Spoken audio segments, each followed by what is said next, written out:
Why do you think we have the gifts of the Spirit?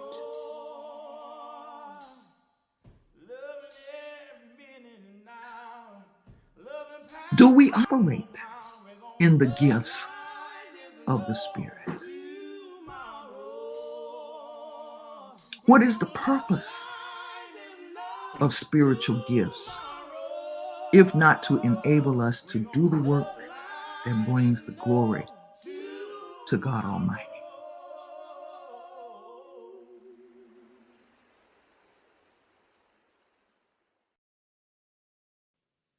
Good evening, everyone, and welcome to There Is a Word.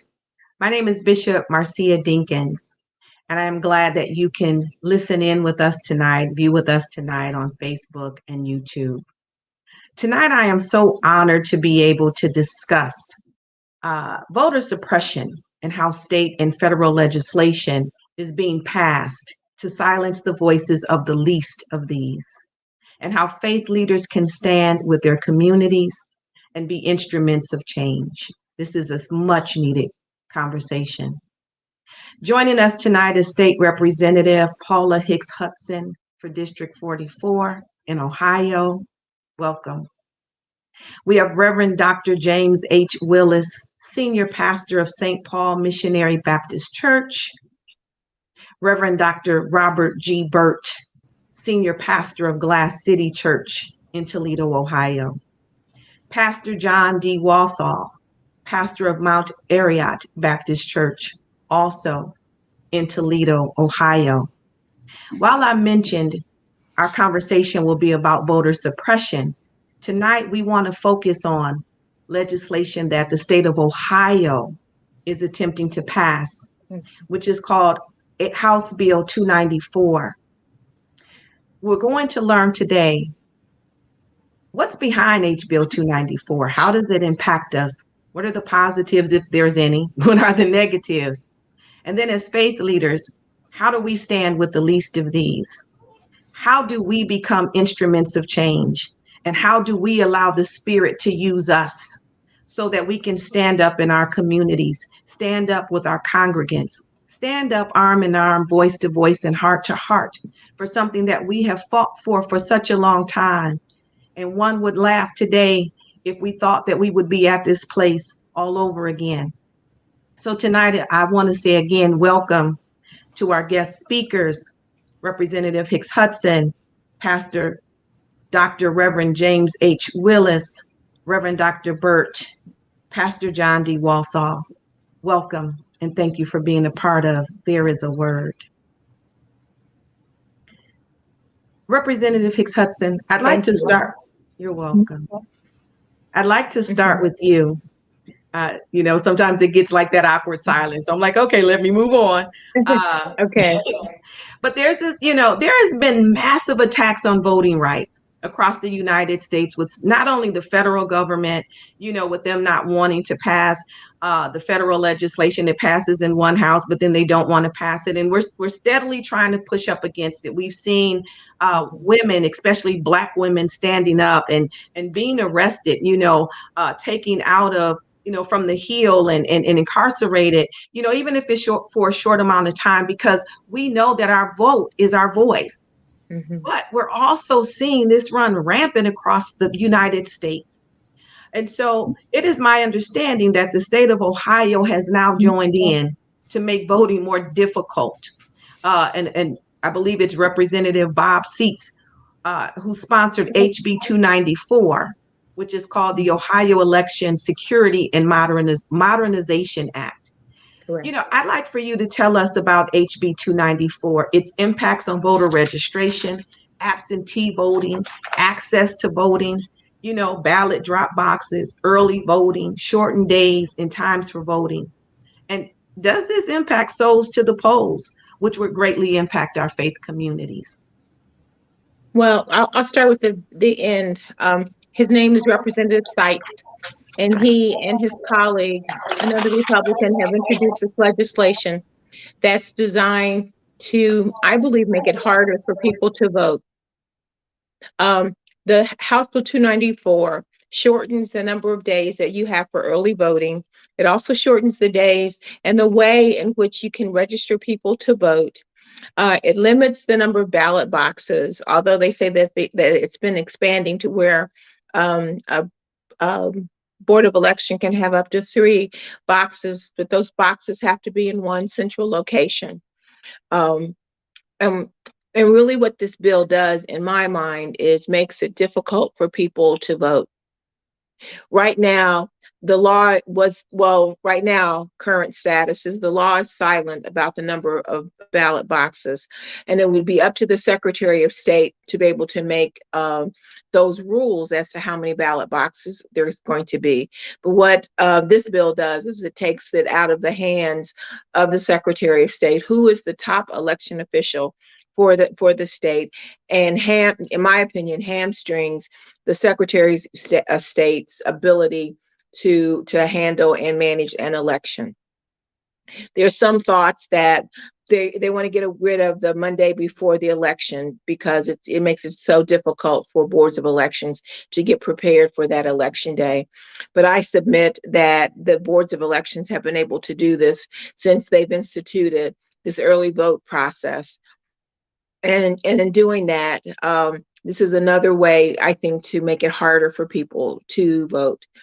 There's recently another bill that we're trying to get some information on and do a research on, which has just been introduced into the legislature that's even more restrictive than House Bill 294.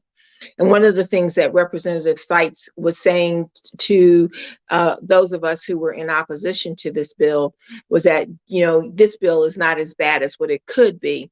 So the second bill that's coming forward is a bill that, in my opinion, is even more. I haven't read it all, but we're looking at the highlights of it. But we believe it's going to be even more restrictive. So what does this mean for voters? It means that it's that we've got to be vigilant. We have to be prepared to vote. They have not gotten rid of the weekend before the election. So souls to the polls right now still stands, because that would clearly be an example of in my opinion, voter suppression. There are things in this bill that are not necessary to be drafted in code, because it makes it harder if a new Secretary of State comes in to say, and with technology changing and things changing, there should be some flexibility for the secretary to be able to manage those elections. One part of this bill talks about security. And there's been a lot of myths, a lot of misinformation that's been put out that our elections are not secure, they're not safe. And the secretary made a big fanfare about the 11 or so people that they have allegations of, not proof, but allegations of voter misconduct. We don't know what that means yet, and there's not been any follow-up, but there's a lot of energy around making people afraid that their votes are not counted, their votes are not secure, and that dead people or people who are not eligible to vote are voting. And I can tell you that that's further in myth than in reality. And so what we must do is to be vigilant in our fight to make sure that everyone who is legally able to vote is given that ballot so that he or she can vote. And that we don't need to shorten any days. We don't need to make the changes, because in doing that, it's going to be more difficult for people to vote. And I forgot to add that when we look at for absentee ballots, they're now requiring additional ways in which you have to verify that you say who you are. And again, those are things that I think are designed to make it harder for people to vote, and especially people of color and people who don't have a lot of times or resources to be able to go and get the necessary documentation, such as an ID or what have you, or being able to take off work because of their work schedule. And so there's a lot of things prepared for and ready to fight against. And the most important way that is knowledge. And I'm so glad, and I really appreciate you putting this panel on and us being able to talk about it right now. Thank you, Representative Hicks Hudson. It's a lot into that. And we know, as Representative Hicks Hudson said, this is an attack on a specific set of people, not all people. And we have to be mindful of that. We have to look at what this time is really saying to us, both past, when this election in 2020 took place, and the present. And it's interesting how over the years, we've not had any difficulties or challenges with going to the ballot box and placing our vote. Until now, we've gotten to this place of conspiracy theories and ideologies and whatnot, and how these are being carried, which, in my opinion, amazes me, as to how quick truth can be bent in such a way, but also not amazing me because it speaks to what beliefs people have silently carried for such a long time. And so, with that being said, I'm going to ask each of the pastors, and I'm going to start with you, Pastor Walthall, and ask that you take about 3 to 5 minutes, to answer this question. And then after him, Pastor Willis, and then Pastor Birt. But the Black church has been key to the voting rights movement. Dr. King at the Lincoln Memorial framed voting rights as racial progress and democracy, suggesting that if we were given the ballot, we could make change that would eradicate barriers to voting, expand voter accessibility, and increase voter turnout. Given all the apathy, the despair, the political fatigue, grief, loss, previous violence at the polls, and hatred spreading across the United States, does King's message really ring true today? Is this something that, with all that's going on, that we can really see come to pass? And if so, how? And what is the church's role in helping to make this come to pass? And again, I'll start with you, Pastor Walthall. Well, thank you so much for including me in this discussion. My situation is maybe a little different than others. I am very upset about this whole issue, but I'm not shocked. I'm a guy, they kid me a lot being a young man in an old man's body. But my grandparents played a big part in my upbringing.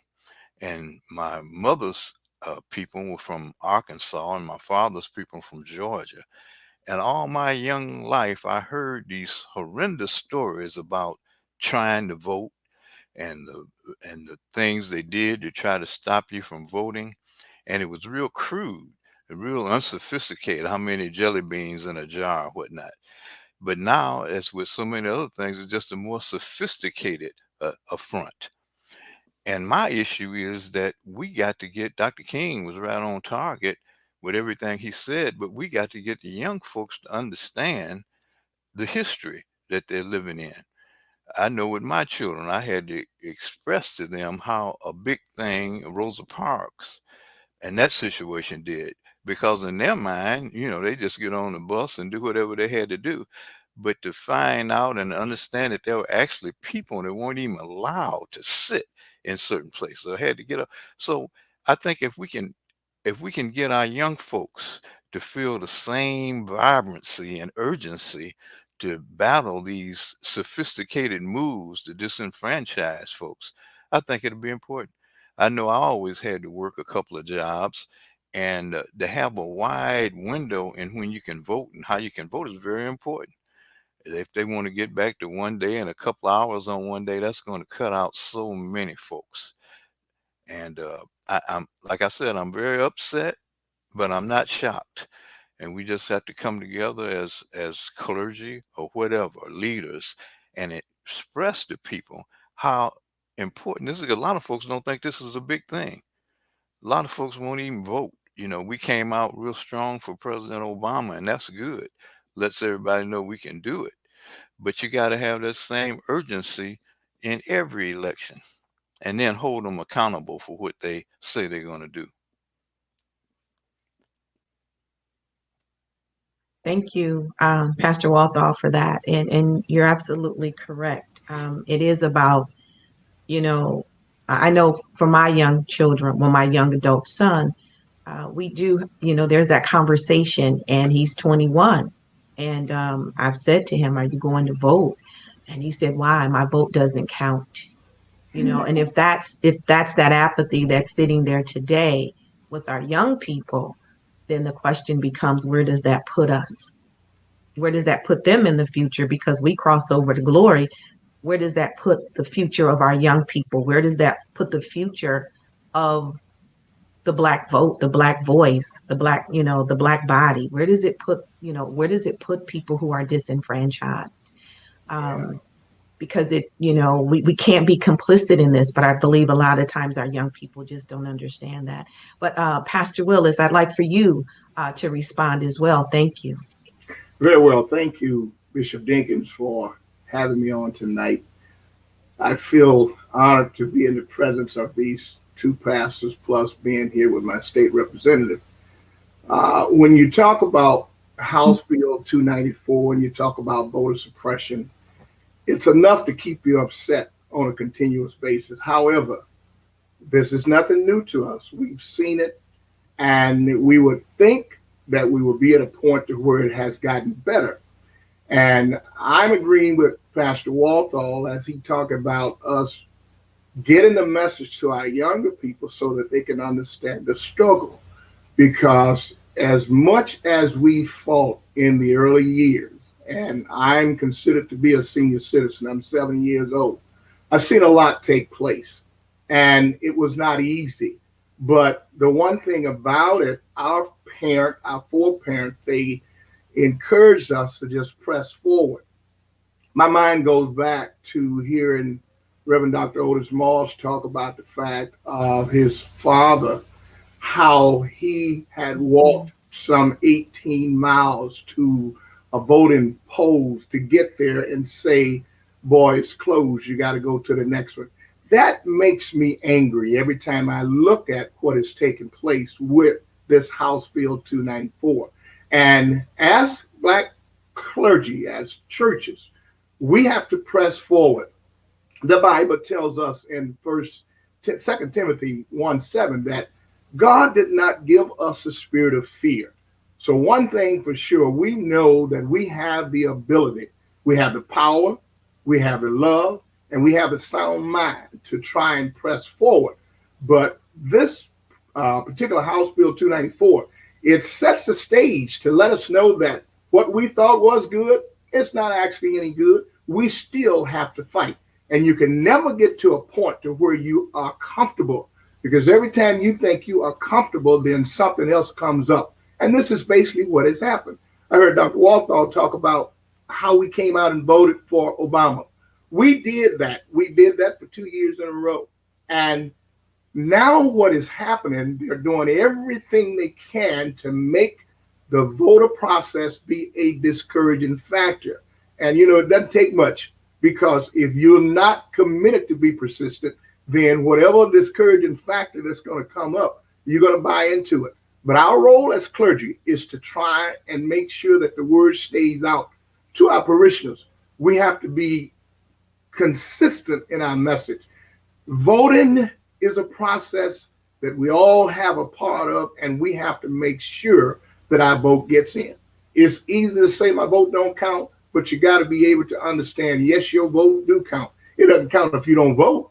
But the thing about it, when you vote, it does count. And we're at an area now to where we just have to keep moving forward. We have to be like the woman with the issue of blood. We have to just keep edging forward. And the more we edge forward, then it shows the powers at be that we're not afraid, and we're going to do what it takes. So our job as clergy is to stay on top of what has been fought for over the years. You mentioned Rosa Parks and those that have fought for justice. When you look at this House Bill 294, it's nothing but an injustice measurement. They're trying to do everything to discourage us. And one thing about the clergy, and I've been a part, and so have these men on this panel have been a part of it, our role is to encourage the elderly. Matter of fact, try to give them rides to the polls, because of the fact that's some of the things that they really honor, is being able to vote. But when Many of them are down and they're sickly. They figure that they've been forgotten about, but that's not true. So our job is to continue to encourage them and continue to do everything we can to try and aid them. So we just have to keep pressing forward. Thank you.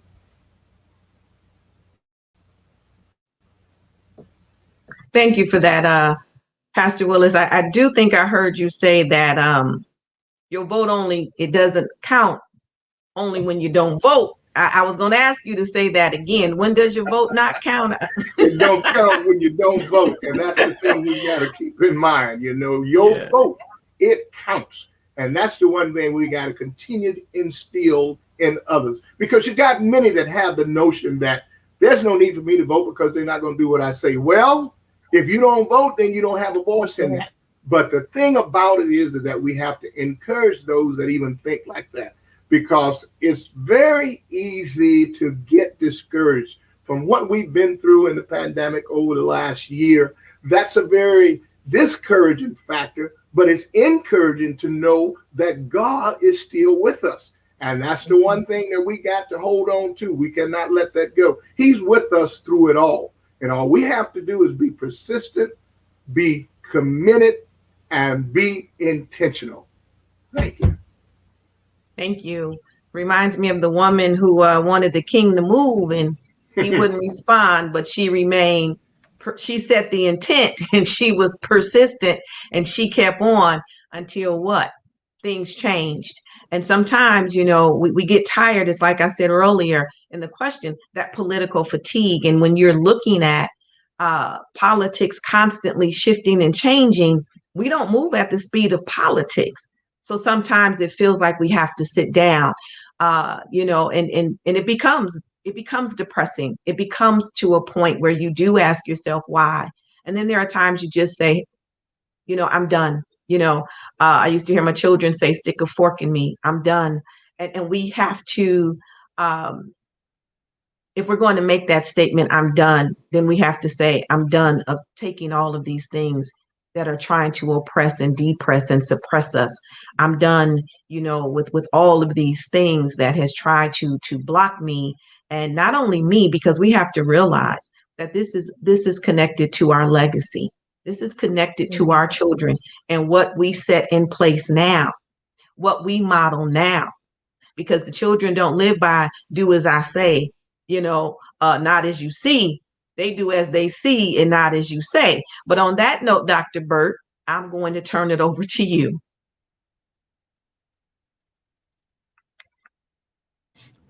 Bishop Marcia Dinkins and to our former Mayor State Representative Paula Hicks Hudson.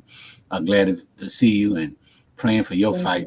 You're fighting for us, and we got your back. We got your back. You better believe that.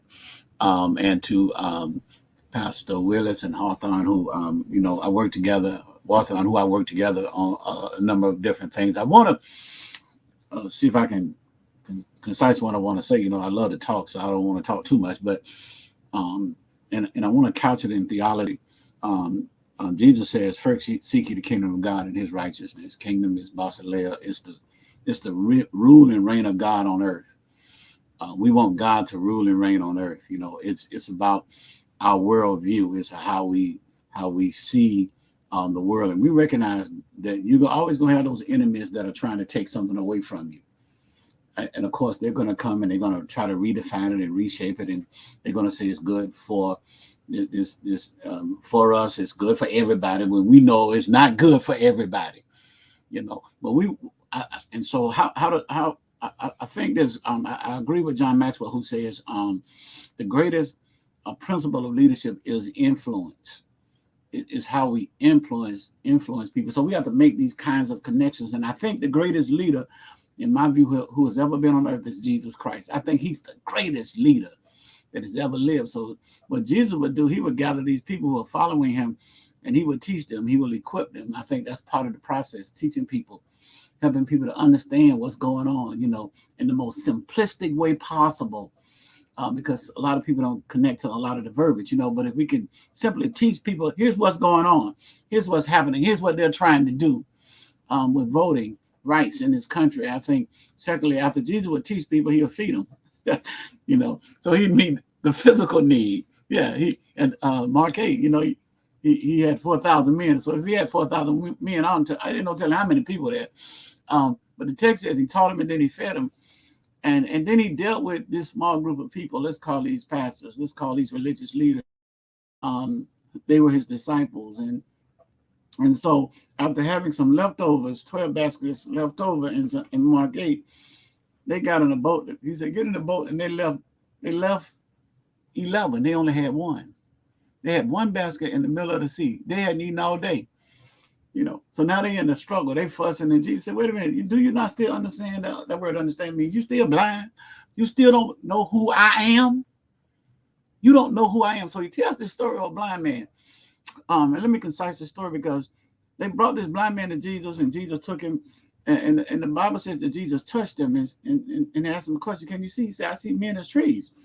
And then Jesus touched him again. He said, now I can see. Now that's intriguing to me, ladies and gentlemen, because it's evident this man wasn't born blind, because he could see men. He knew what men looked like, and he knew what trees looked like. So Jesus gave him what I call the bounce back. You know, he took. Now watch this. He fed. He taught. He fed, and then he touched. I think that's a model of leadership for us. And then he asked his disciples, who do people say I am? Peter said, well, you're the Christ, the Son of the living God. And then he says, and here's the thing I feel it needs to be done in terms of as pastors and leaders in the community. He says, he said, well, Peter, I got to go die. Peter said, no, you can't do that. That's not what we're looking for. He said, you get behind me. You're an adversary. You're Satan. So there are some people, in this discussion, that you got to put behind you. They're adversaries. They act like they are part of you. He said, no, you get away from me, Peter. I got to go. And he says, what we have to do is deny ourselves. This is for pastors, because this is not positional leadership. This is community leadership. This leadership about people. So we can't just kind of frame this thing about, I'm the pastor, I'm the big dog, I know everything, I got it all. No. He said, deny yourself, and then you move into suffering. Every great leader suffered. They illustrated suffering for us, you know, to the point of death. You know how many people died so that we could vote. We got to be able to be willing to give our life, pick up our cross. Whenever you pick up your cross, you're suffering. But I'm going to tell you this, whenever you pick up your cross and you're suffering, you die. But there's always a resurrection Sunday. It's coming. So if we are willing to give ourselves to the point that they hang us on the cross, you ain't got to like me. I don't need your money. I don't need a hug from you. If you're against us, I don't need you. I'd rather suffer. You can talk about me. You can crucify me. But here's what I do know. When I die in the process, there's always going to be a resurrection Sunday. And that's hope. I'm telling you, hope is on the way. If we are willing to die, to suffer, to pick up our cross for this process, hope is on the way. I'm going to leave it right there, y'all. I talked too much already. No, you didn't, and you brought out some powerful points, and you know, like you said, the motto: he taught, he fed, he touched. But even after that, the story goes on to talk about those who are against you, and to be able to recognize. That's one of the things we have to be able to recognize who or what is against us in order for that thing to be put behind us, and what's not good for us. You know, and part of the problem, I believe, is, and it's a two-sided coin here. One, we can ask, how does the Black church stand up? And people are calling for the Black church to stand up because they know the rich history of the Black church. But at the same time, we've got some Black pastors who have sold out to the adversary. And so it makes it hard for the Black church to have an authentic voice in this fight, because part of the voice is fragmented and you can only speak at a whisper, because you already have a price tag on your back. And then those pastors who are willing to stand and suffer with the target on their chest kind of get intermingled into those who have the dollar sign on their back, which then makes it more probable or more easier. Let me use that word, because what I see here is, even though people are calling on the Black church to take on this great responsibility, we also have the church fighting the church. And so this is a question, when I think about what you said to Representative Hicks Hudson, we have your back. knowing we do, we have to insulate those representatives or those the legislators, because the truth of the matter is, before she had state representative in front of her name, she was Paula Hicks, and when she got married, she became Paula Hicks Hudson. Now she can check me on the last name, but my whole point is, before the title came, she was still standing in the place of being Paula Hicks Hudson. So can I just jump? Yes, ma'am. Can I just jump in, because there's a lot of things I kept hitting to get off mute, but I didn't want to interrupt the flow from what the pastors have said. But I'm going to start with Reverend Birt and work backwards, because he used a term that I think is so important, and show that not only was Jesus a leader, but Jesus was an organizer. And being an organizer, you go where the people are. And so one of the challenges I think that the Black church has is that the people are not coming like they used to, and because what you said, Bishop Dinkins, with the dollar signs versus the targets on pastors' backs.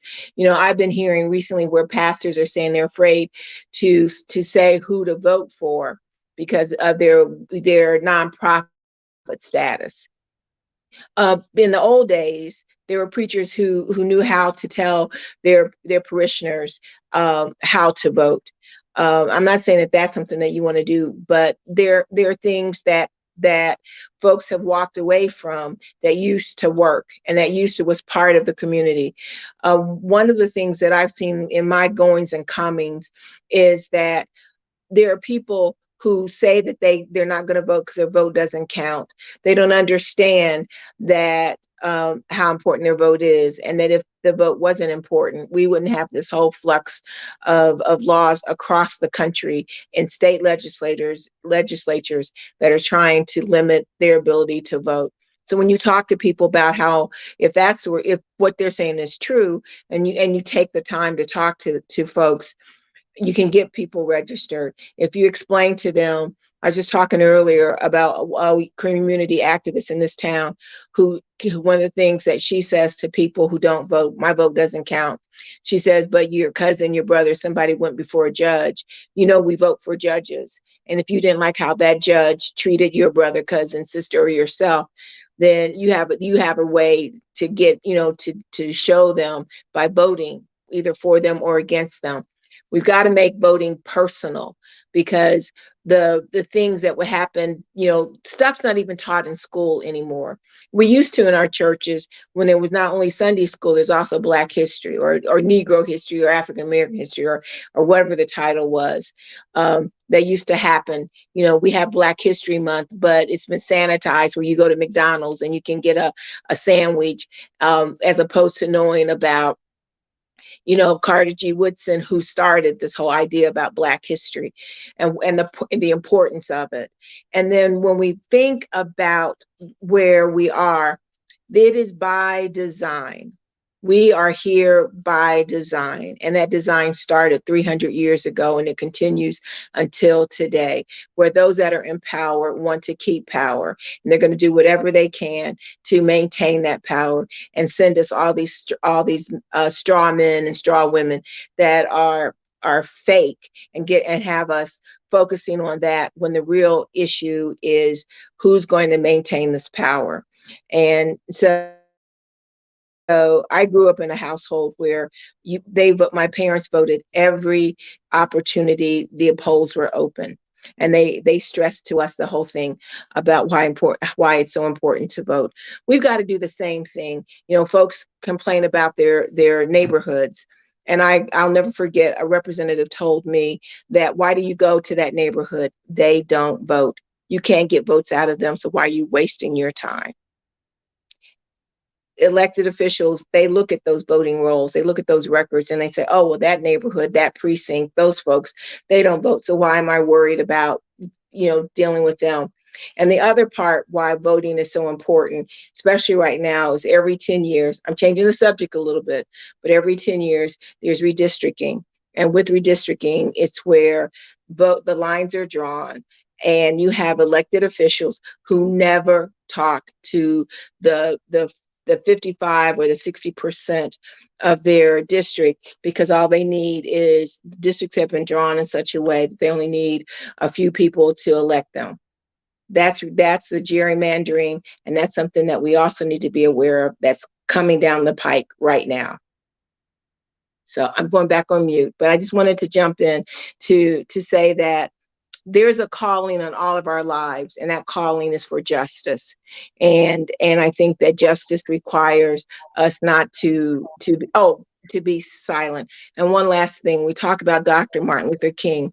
Coretta Scott King says, and I carry this quote, that the issue of human rights, civil rights, or justice requires a constant, steady awareness and working toward that, because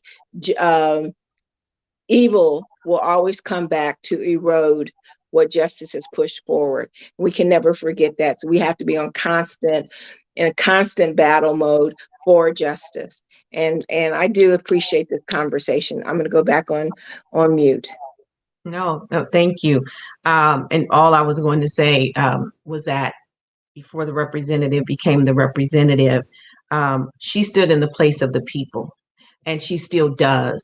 And one of the things about it is she is definitely taken strides in understanding these processes.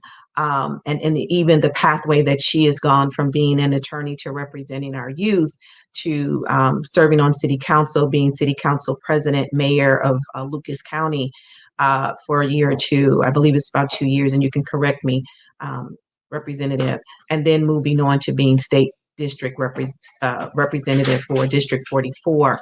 And so this lets us know that, the possibilities are there. And the real fear is the fact that the possibilities are there, as Dr. Birt said. The real fear is the power. And even if we don't look at Obama, if we just look at what happened in Georgia for the runoff, if we just look at, the 2020 election, and one of the things we have to remember is it's not that we just need the Black vote. We need all of the votes, because in truth, Black people we don't have enough of us to really, shift that and make things happen. But how do we begin to reach out to others to begin to educate them? And while people are saying, where is the church? I guess the other question that I have, because not everybody is in the church. And so the next question is, how do we go beyond the four walls? I think COVID at this point in time has created the pathway for us to go beyond the four walls. But looking at, how we stand with our faith communities and how we become instruments of change to dismantle the efforts. How do we begin to use these other platforms that we have?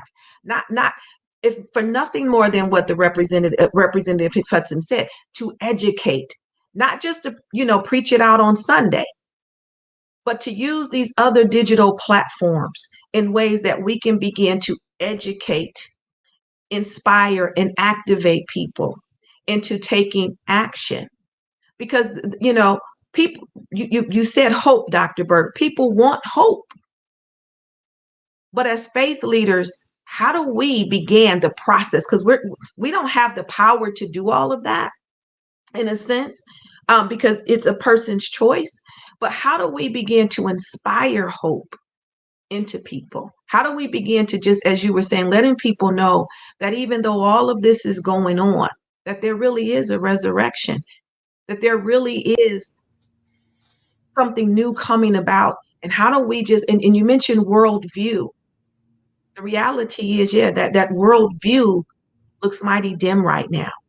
And so as pastors, faith leaders who have really these multitude of tools at hand, what are some other steps that we can take to reach the churched, the unchurched, the saved, the unsaved, or those who are questioning, or those just who stand on the platform that all of us stand on, and that's the platform of belief? And I'll start with you, Dr. Birt. Okay. Let me kind of illustrate what I think, because I think, as a pastor, as a preacher, I can't touch everybody, but I can touch somebody. And I think my objective is the people I touch can touch other people, who can touch other people. I think that's what Jesus was doing when he chose 12 people. And he chose 12 people to disciple so that they can touch other people. Now, when I say touch, what I'm saying is, I think it's imperative that we meet people where they are, you know, and to show some care and concern for where people are. And let me give you an illustration. Then I'll move. I'll get out the way. A number of years ago, my brother-in-law, my wife's a Mississippi girl. You know, I'm a Florida boy, so we know what Southern living is all about. Even as children, you know, when they me into the 7th grade, we had to fight every day to go to school, because there were certain people who didn't want us there. You know, we literally fight. They wanted to fight. You know, but a few years ago, my brother-in-law came here. He was on drugs. I mean, really on drugs. You know, and my brother-in-law, he's a pretty boy. You know, got to give a gaff. You know, and I never forget. We picked him up on the bus. He didn't look. He didn't look good at all. He really didn't. So he came here, and I think, you know, kind of in the back of his mind, he recognized if I come to my sister, who's very principle orientated, and to my brother-in-law, who is principle orientated, and I can get in an environment that will assist me or help me, you know. So he came and lived with us, you know. And he was on drugs. And so one of the things my wife and I did, you know, they had a lot. They had at that time, and some of them coming back, but they had all kind of NA meetings every day in the city of Toledo. My brother-in-law never went to an NA meeting without us. And he went to 3 a day, you know, in the morning, at noon, and at night. And one of us was with him every time he went to an NA meeting. But what I'm saying is, we stepped into his world. We were not drug addicts. We don't do drugs. Neither one of us has never done drugs like that. We just never done that. But we stepped into his world. We went with him every time. We went to the meeting so much that we got to know all the people in the meetings. They got to know us. And as a consequence, some of the leaders came to me one day and they said, well, Dr. Birt, we need a meeting place, and we need a place where they won't charge us so much, because a part of their bylaws is they have to pay something. And so they start having meetings at our church building on Tuesday nights. Before the pandemic, if you would drive by Glass City, you would think that we were having church, you know. But there was a gathering of people in there, you know, that would they would come, they would meet, they communicated with me about what they was going to do, how they were going to do it, and 2 of my deacons would go down there, Randolph, and one of my other brothers would go down there every Tuesday night, make the coffee, you know, and did everything, you know, and so they felt at home, and we consequently been able to build a relationship with all of those people. And the pandemic hurt it, but recently they've come back. They've come back. You know, they were calling me and calling Randolph, and you know, we want to come back. You know, we want to start meeting. Fine, that's what I mean. I didn't, you know, every now and then I would go down there because they gave me good therapy. You know, good, because these are very honest people. You know, and I was amazed by the person who got the most celebration was the person who was clean one day. Got a standing ovation. But my point is, I think part of what we need to do is to meet people where they are. We want to get them to a particular place. But I do believe part of the thing that I believe we must do, and that's what Jesus did, is step into those people's world. And the second thing is that we ought to create disciples. People who want to step into people's world. So I step into some people's world, and the people that I teach and train, and God has put in my space and in my place, they step into somebody else's world, and all of us are stepping into people's world outside of our religiosity. You know, we take our robe off, you know, and to step into the world of people, and have other people that are in our circle to step into the world of people.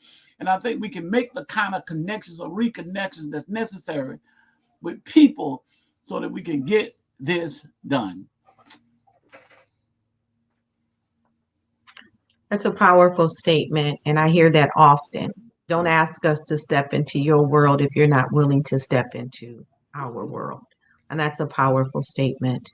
Reverend Willis, we'd like to hear from you. I sat and I listened to Dr. Birt, and what he said is absolutely true. You have to try and meet people where they are. And once you find out really what is going on with them, they need to hear the truth. Now, you can't just sugarcoat what's going on. You got to be for real with them. Once they hear the truth and really understand that you're going to be by their side, they don't have a problem of coming up out of what they're in. I've met many people that, matter of fact, I got some in church right now that were in their zone, quote unquote, back years ago. But just being able to meet them where they are and not criticize them, but get them to understand that there is a benefit in making a change. When you do that, then you're well on your way. Yes, the pandemic stopped us from doing a lot of things. However, God never left us. So therefore, if he never left us, then we have to stay persistent in what we believe.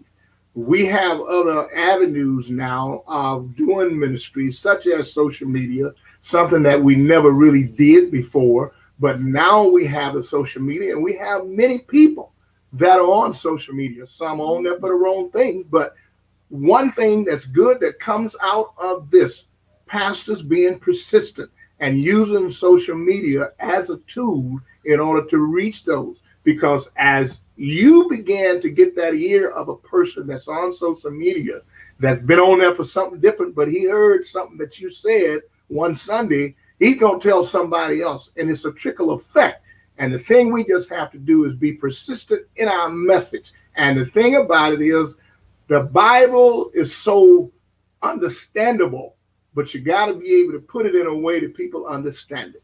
The scripture says, if my people who are called by my name would humble themselves and pray, seek my face, turn from their wicked way. As we continue to share God's word, you're going to find more and more that are going to become to do that.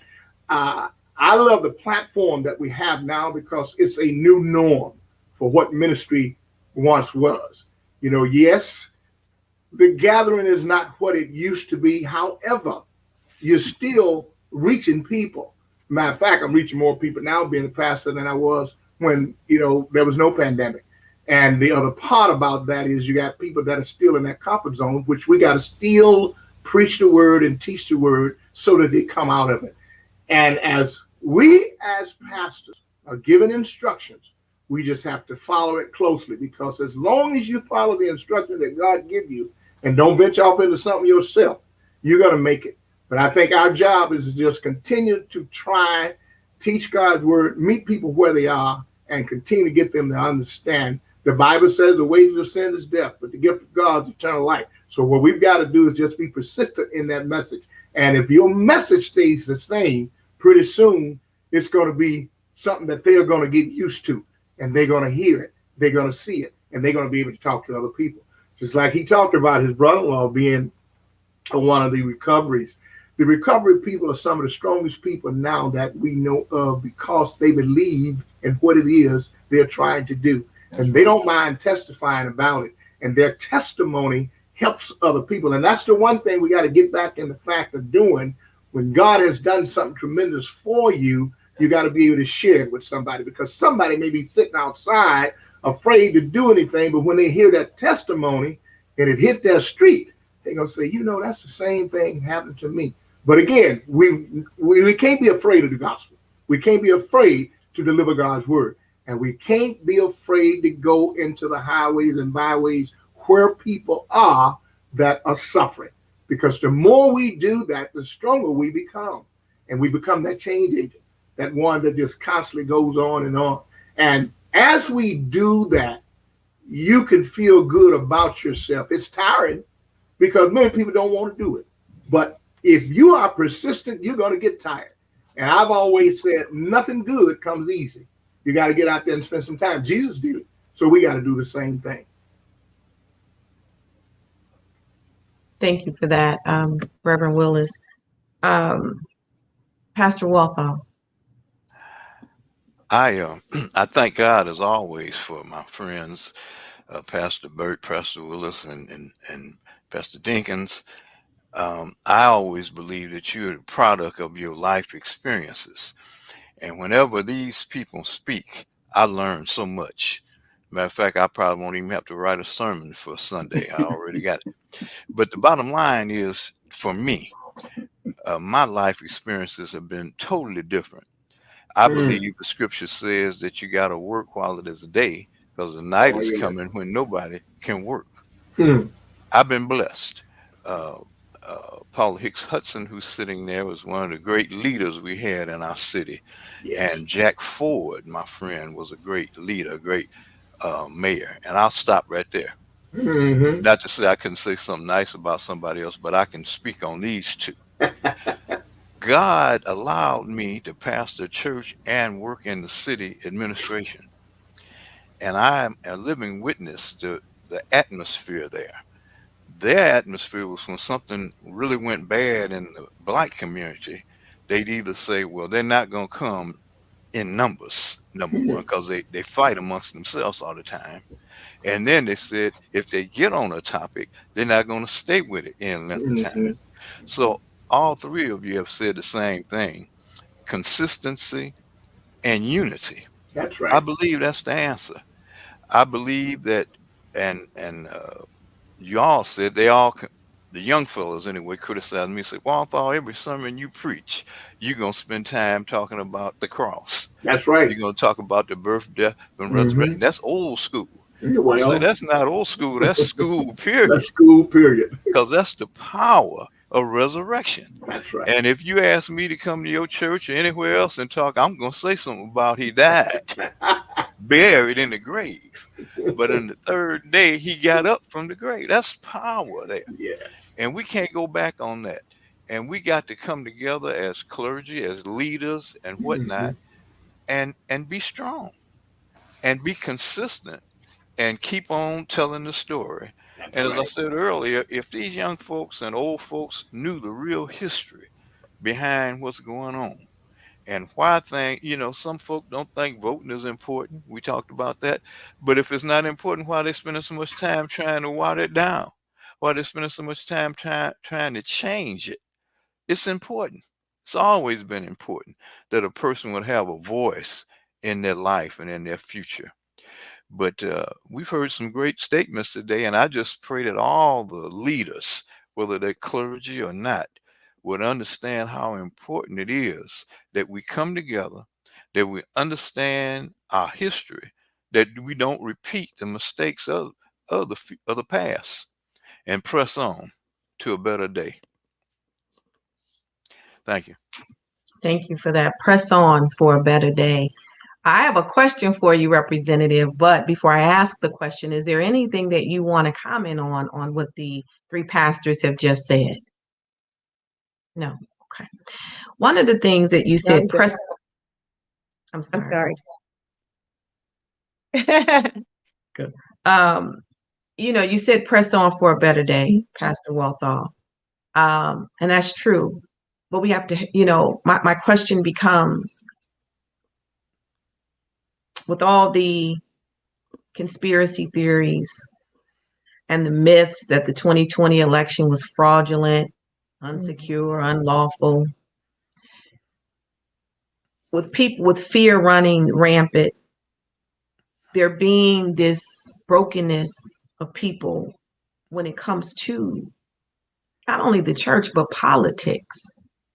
My question becomes, Representative, is how do we, in relationship one with another, as the legislator or the politician, as well as the clergy and the community, how do we begin to build this scarlet thread? Number one, I think, is there a way that we can depoliticize this, to humanize it? Because what happens is when things are sitting within a political space, it continues to carry the scent of all the other politicians that's engaged. And we always know the hear ye news. The good news doesn't last as long as the bad news. So my question is, how do we, as not only clergy and legislators who come, but organizations, because you said earlier that there are certain restrictions that will come into play if this were to pass. And the first thing I thought about was returning citizens, people coming home. Mm-hmm. I thought about people who, who are suffering from different barriers, be it financial, collateral consequences, racial. How do we come together? What's one of the ways that we can begin to talk about this as a whole? Number one, to insulate you and others who are standing with us. Number two, to educate so that people will feel secure and understand that this is lawful. And voting has, it's been the same. All of a sudden, the story is changing. Because we need to reach the least of these in all of these places. And then the third thing is, what are some of the ways that, because what I do feel is this, is that while we are saying that there are sermons that need to be preached, and there's a word that needs to go out that comes from the Bible, I still stand on the fact that we have to talk to people right where they are. And sometimes they may not want to hear that. So how do we be able to take resources that you as a representative can provide and begin to depoliticize, to humanize these things, to then organize and engage and mobilize people to insulate, support, and activate? Well, I will say this, you can't depoliticize this. Okay. This is politics, pure and simple. Politics, power, pure and simple.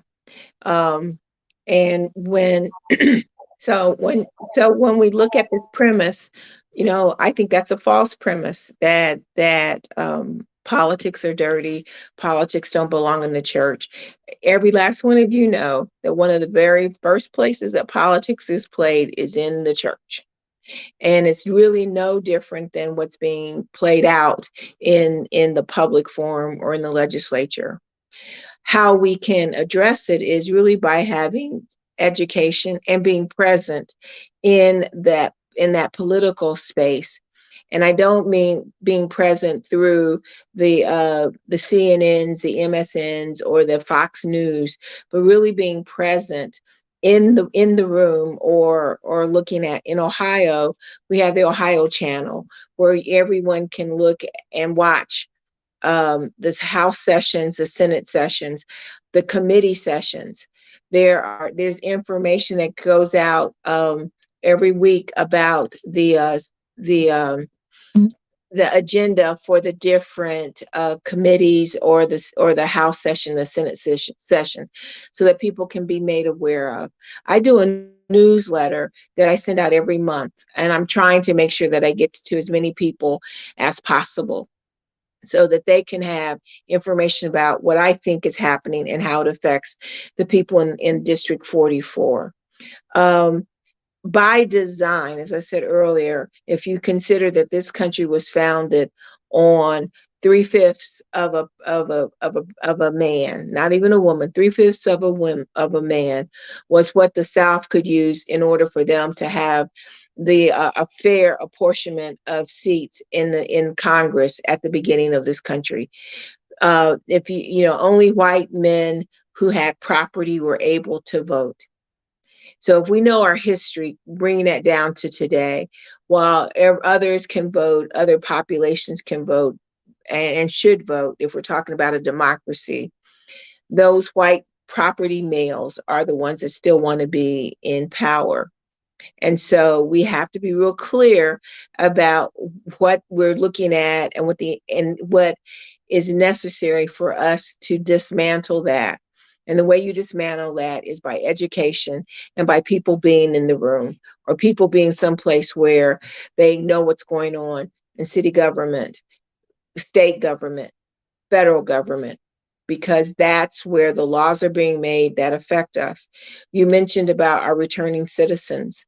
I'm looking at legislation to make it easier for that returning citizen, when he or she leaves their current place, that they walk out with ID.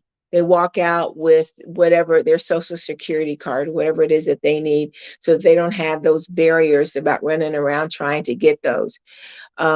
That's a very small thing that can be done. But in order to do that, I'm going to have to get folks to help me show the need, and that it's doable and possible, and not improbable, to get folks so that they're able to, when they walk out, they're able to start their lives with as few hurdles as necessary. But for the church has to remember and regain its sense of purpose. And if we quote scriptures, Jesus said, "You render unto Caesar that which is Caesar, and unto God that which is God." So I've never, and I believe this very strongly, that there is no separation between church and state. It's a continuum. And it's a respect for both institutions. And what we have to do is return that respect to both institutions, and to really go where people are, to explain to them what it is, and also to go to the ministers and to the church leaders and to explain to them what they can do and what the roles are, and some of the things, by just having a parishioner go to if we're in Toledo City Council agenda review, there you'll get to know about all of the legislation that's happening. To get for us at the House and at the Senate, to get the agenda, or to know what bills are being introduced, or to have constant contact with your representative. That's important, because that's the way you know what's going on, and we can't do things without you being aware of them. And we can't, and that's what's happening. Legislators are making decisions, doing things, and the next thing you know, they passed laws that just make it harder for us to live and to work and to raise our families. And so, and I like what Brother Birt said about hope. There is hope, because even in the darkest hours, light continues to shine because folks show up. I believe that democracy is participatory sport. So that means you've got to vote. You've got to stay vigilant about knowing what's going on, and you got to hold your elected officials accountable when they do something that's not what you want. Writing letters, emails, phone calls, all those for people. Because this one, Bill Seitz, who is the author of House Bill 294, said that he was not concerned with the cards that were sent to his office asking not to institute the changes in 294. He called it drivel. That those things are not, because he knew what was best for voting in Ohio. That's the arrogance that we're dealing with, and those are the things that I believe that the church leaders, people, can fight up against and push up against, and we can be successful. Thank you for that, Representative Hicks Hudson. One question I do have, when you mentioned, do you think that the fact that the evangelicals have had a louder voice than maybe some of the other clergy inside of politics, and they try to legislate their faith, makes it a little, do you think that insulates, makes the arrogance that Seitz has, or is it just the fact that this is Seitz?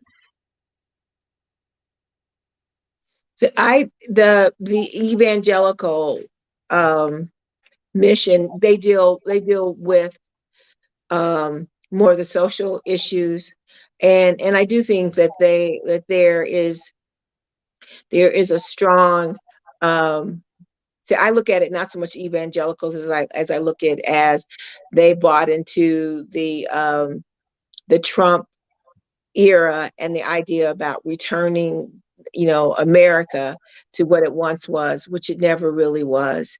And so they may be louder, but I do think that the other faiths have not seen their ability. They don't believe that they have the ability to speak as they do, whereas the evangelicals do. And so, and they they tell their members. I'll never forget this lady who said she had never voted, and that was in 2004, 2005. And she was stressed. She was stressing to make sure that her registration was in at the Board of Elections, because she was told by her pastor that she needed to register and she needed to do her duty, because and she used that passage I just told you about, render unto Caesar that which is Caesar, and unto God that which. And so they took and put the civic duty of voting within the confines and the framework of religion. And we don't do that. We're told, we're afraid because they'll mess with our nonprofit status. And so, I mean, I think that's where where you start off talking about we've kind of slacked off. Whereas in the old days, the church was a place to organize civil rights, voting rights. The church was where we got our marching order, so to speak, and that's not happening today. And I think that's the call, and that's an easy lift for churches to do.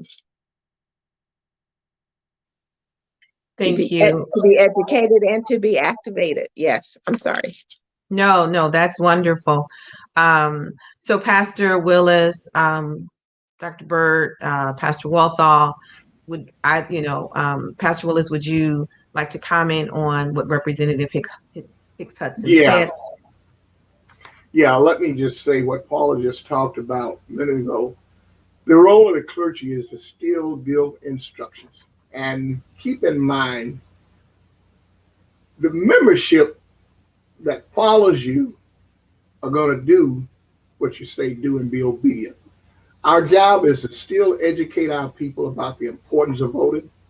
We do that. I do it on a Sunday. Whenever I got a group together, you have to encourage them to use their God-given right, because it's their right to vote.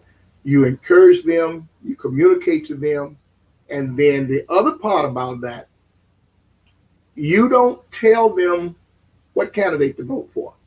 You don't do that. However, you encourage them to vote. And after I finish encouraging them to vote, I'm going to step out of my pulpit, and we talk about 501c3 status, and I'm going to say, here's who I'm voting for. And this is what you've got to do. You got to make that be effective, because the more you do that, then that word is constantly going forward. So we just have to be that strong tower. I use it like that. We've got to be able to be up in the mass and hear the information. And then once we hear the information, we got to be there to disagree with it. Because if you're not there, you can't disagree with it.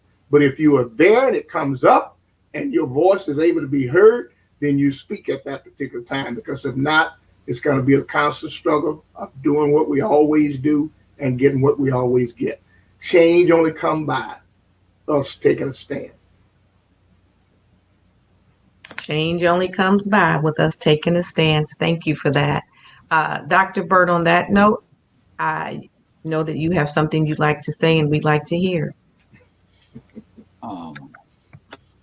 Evangelicals, all of the evangelical preachers don't like each other. Oh, that's true. They don't really like each other. They but what they do is they stand together. Back during the civil rights movement, can you imagine all those different preachers and civic leaders all day in the room? They trying to plan how we gonna address the issues. They if you read about it, if you've seen it, they didn't always get along in the room. They didn't get along in the room. They had debate and dialogue. Well, I think we ought to do it this way. I think we ought to do it that way. I think we, and when it comes to today, some kind of reason, I think that we got to all like each other to get this done. Yeah. You got family members you don't like, but y'all get things done. In my church, when you meet your particular leadership in your church, y'all sit in the room and argue. But when you come out as one. And I think we need to adopt those models that work. We don't have to go to dinner together. We don't have to eat breakfast together. I don't have to get this fuzzy feeling about you as a person, because the purpose is greater than me and you getting along. That's right. in terms of people. You know, what's the purpose? What's the greatest what's the greater purpose? That you come in a room, you talk about it, you can dialogue, you can debate, and then you come out with a strategy, and then you come out in the world as religious leaders, and you walk together. That's right. You see? So I said to my wife, there's no need for the church to know we mad at each other this morning. Let's go and do what God has called us to do. You know, they don't need to know you mad at me. and we do what we need to do. And then when we get back home, we'll come back to the table and try to reconcile. And I think that's the problem. And the foundation of that is that we are motivated by something other than the primary purpose. Yes. We have other motivations, you know. But if we could get together, come in a room and hash it out, talk about it, be real, and then decide we're going to do everybody can't get everything they want, but we're going to do this because of the greater purpose. When we come out into the world, we give the world a message of unity. And that's what they did to make things happen. And that's what we have to do to make things happen. I think I'll send an offering on that one because I do believe a house that's divided cannot stand. And, you know, if that house doesn't have a strong foundation, when the winds blow, it just breaks it up. We learned that real early when they told us about 3 little pigs. So, you know, we learned it real early which house would stand. But the thing about it is they kept building together. Even when the first house got blown down, they still built together. When the second house got blown down, they built together. And then, you know what? By the third lesson, they knew how to make the house stand. So I thank you for that. And those are some of the ways that we can even teach our children, because we can't just start with our adults. We have to start this message of hope and the invitation of coming in the room, not just to the adults. That's right. But we have to extend an invitation to all. You know, what's the song say? Come on in the room. So, Reverend Walthall, come on in the room. We need to hear from you. Well, it's certainly good to hear somebody want to hear from me anywhere I go. I'm a rebel type of guy. But as I said, I agree with everything that's been said. Fantastic statements. And as I said earlier, we got to put in the work as leaders. I draw the parallel between we always have a garden. I was raised up, folks from the South, always had a garden. And that food out of that garden always tastes better than Kroger or Walmart, wherever you went. It's grown same vegetable, grown in the same kind of dirt. But the pride and the feeling that you had is that this is your carrot, you know, this is your squash. And I believe if we put in the work in the political system and in the church and everywhere else and teach our young folk to do the same thing, they can have pride in what they accomplish and won't get so frustrated. You don't plant something one day and the next day there's a tree, you know, a cherry tree. You put in the work, you take care of it, you nurture it.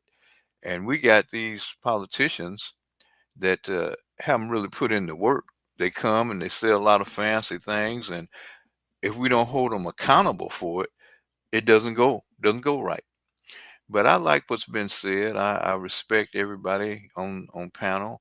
I pray that as this goes out, that folks will learn something and put in the work, and then we can rejoice in the results that we get.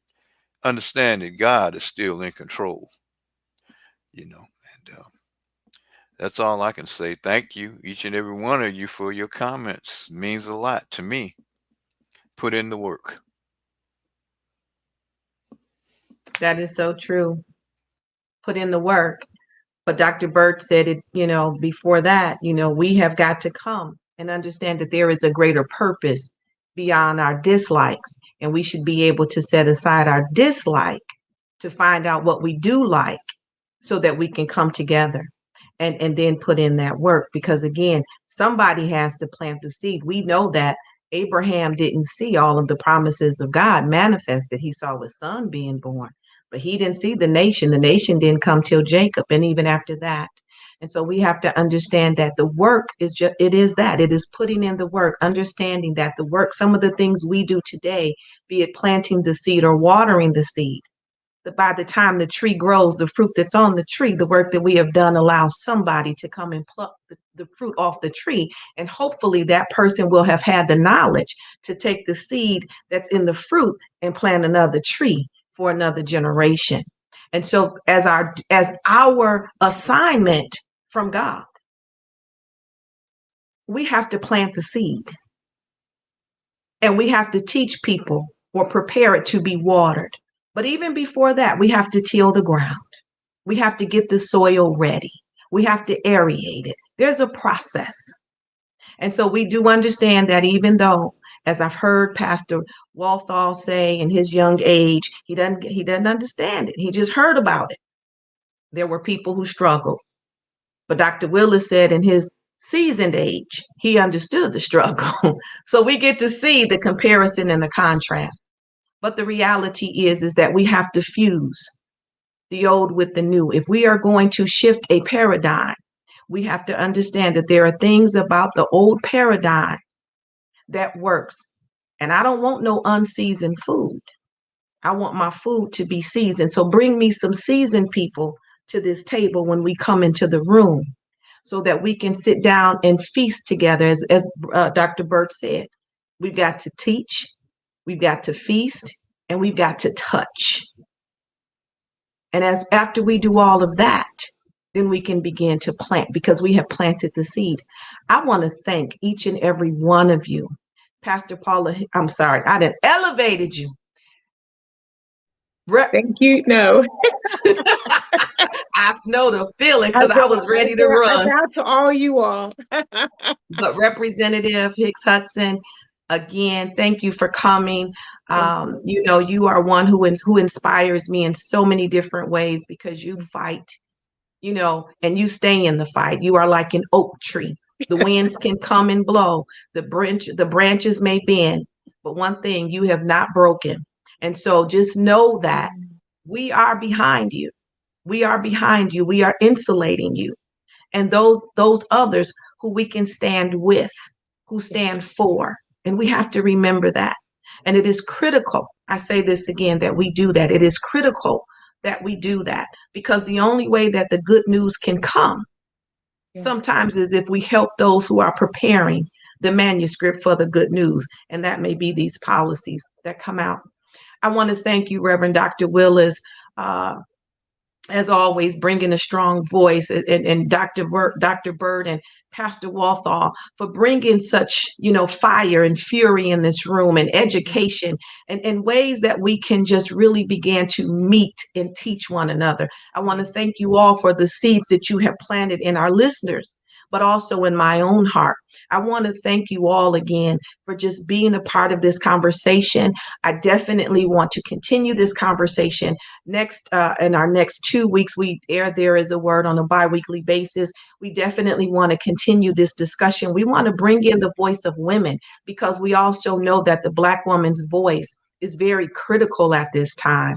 We want to understand that suppression shows up in many different ways.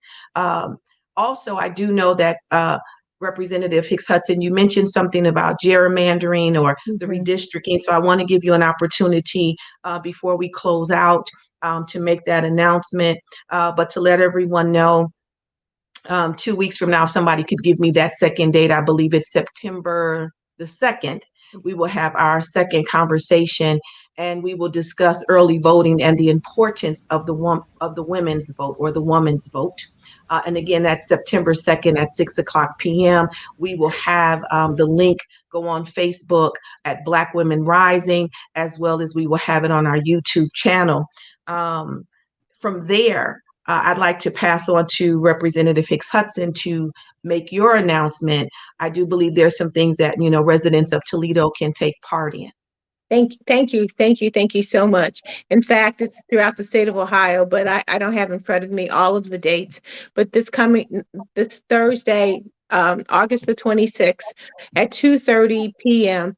at the University of Toledo, Libby Hall. The Redistricting Commission will come to listen to people talk about how they perceive these maps being drawn for the next congressional and the state house and state senate districts. Gerrymandering is what has happened to Ohio. We hold, among other things, the infamous of being one of the most gerrymandered states in the country, where we have, as we know, Congresswoman Capter's district, the Congressional 9th District, starting in Toledo and going east into Cleveland. And there are portions of her district that at times when Lake Erie is over its banks, her district is underwater. Parts of her district is underwater. That doesn't make any sense because while we're Northern Ohio, Cleveland is different from Toledo and the places in between. But we're fortunate to have a really great Congresswoman who will go from each part of her district to make sure she represents us all. The other really bad one is a Congressman, Jim Jordan, who lives in Urbana, but his district comes all the way north up into Sandusky, Erie County. So those are just the two most egregious forms of gerrymandering. But what this does is it allows for your representative not to represent you. If we had more equal districts, we would have a more equal representation. In fact, statistics have shown and facts show that Ohio is really not a red state or a blue state. It's a purple state. We're pretty much 50 some, it's a 50-50, not quite equal, but it's more like that than it is what is being portrayed in the news.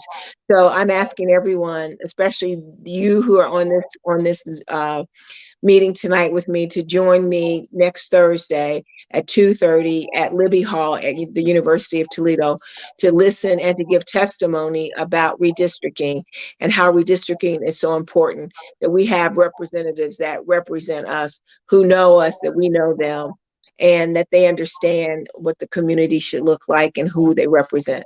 So I thank you so much, Bishop, for inviting me, for letting me be a part of this conversation. I think it's so important that men and women of God understand that their duty is also in the public square, and that when we have people of faith and people of integrity and people who love justice, then the hope that Reverend Birt talks about is more likely to happen than for us to be standing on the sidelines and letting other people just prepare the narrative for us. So again, thank you for this opportunity. Thank you.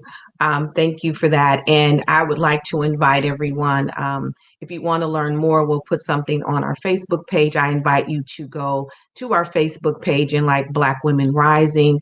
Also, you can subscribe to our YouTube channel, I think by clicking the like button and subscribe. But I would be remiss not to thank Sue Webley, who handles all of our logistics and the technology and has made all of these things possible. I would be remiss if I didn't say thank you for all the behind scenes work that you do, how you have made this available, and dealing with me, as I call your problem child, as we was making this happen. I want to say thank you again to our guest panelists. I want to say thank you to our listeners. Without you, there is no us. We hope that we have began to till the ground, to plant the seed, so that we can all come together and glean a harvest, both present and future, for today, for our young, and even generationally down the line. I want you to know that I love you, and I wish you a great night and a great weekend ahead. Have a wonderfully blessed evening. Thank you.